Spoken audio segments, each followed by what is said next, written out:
জেলা উপজেলা পর্যায়ের সকল নেতা কর্মীরা পালিয়ে গেছে। আল্লাহর কি অশেষ রহমত, দেখেন বিচার হয়, সেটা দেরিতে হয়, নাহলে কাছে হয়। আজকে শেখ হাসিনার বিবাহ বার্ষিকী ছিল, আজকের দিনে বিবাহ বার্ষিকী। আজকে শেখ হাসিনার ফাঁসি হয়েছে। আজকে আপনারা কি জানেন?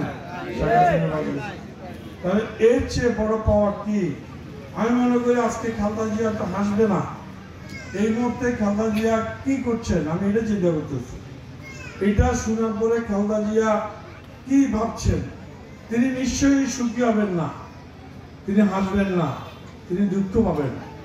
তিনি এটাই বলবেন, শেখ হাসিনা এত নিষ্ঠুর হওয়া দরকার ছিল না, শেখ হাসিনার এত স্বৈরাচার হওয়া দরকার ছিল না, শেখ হাসিনার এত মানুষ করার দরকার ছিল না, হাজার হাজার মানুষেরকে গুলি করে রক্তের বন্যা বইয়ে দেওয়া দরকার ছিল না, শত শত মানুষকে গুম করা, খুন করা শেখ হাসিনার জরুরি ছিল না।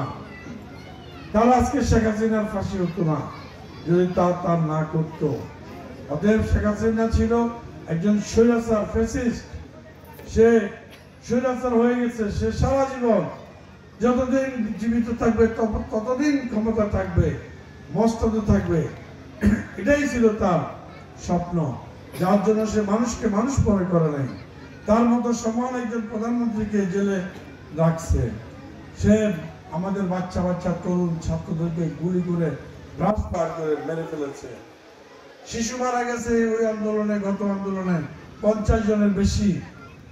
আমাদের জাতীয়তাবাদী ছাত্র দলের ছেলে মারা গেছে 457 জন। আর সাধারণ মানে খেটে খাওয়া মানুষ, পেশাজীবী তরুণ ছাত্র সমাজ মারা গেছে হাজারের উপরে। তাহলে এই অবস্থা থেকে আজকে জাতিকে মুক্তি দিয়েছে আদালত। আদালত মুক্তি দিয়েছে, বিচার দিয়েছে, বিচার করেছে শেখ হাসিনা এবং স্বরাষ্ট্রমন্ত্রী কামালের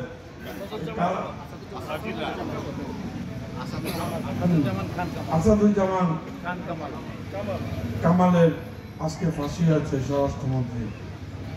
আরো অনেকের হয়তো অনেক কিছু হয়েছে, আমরা এখন সব খবর পাই নাই। এটাই হলো আজকে সৌভাগ্য যে আমরা 16 বছর কষ্ট করেছি, মার খেয়েছি, বাড়ি ভেঙেছে, ব্যবসা করতে দেয় নাই, রাস্তায় বের হতে দেয় নাই, বাড়ি দখল করেছে, জমি দখল করেছে, মানে নির্যাতন করেছে, জেলে নিয়েছে, মামলা দিয়েছে। আমাদের কয়েক কোটি মানুষ বিএনপির কোর্টের বারান্দায় ঘুরাইছে 16 বছর। এদের সকলের অভিশাপে আজকে শেখ হাসিনার বিচার হয়েছে বাসায়। আমাদের অনেক মানুষ চিকিৎসা করতে পারে না অর্থের অভাবে, কারণ আমাদের ব্যবসা তারা বন্ধ করে দিয়েছিল। আমাদের লোকদের কোনো বাজার খরচ করার মতো টাকা ছিল না। আমরা যেখানেই ব্যবসা করছি সেখানে বাধা দিয়েছে। চাকরি করতে গেলে চাকরি করতে দেয় নাই শেখ হাসিনা। এই যে অন্যায় জুলুম শেখ হাসিনা 16 বছর করেছে, এটা আপনারা ভুলে যাবেন না।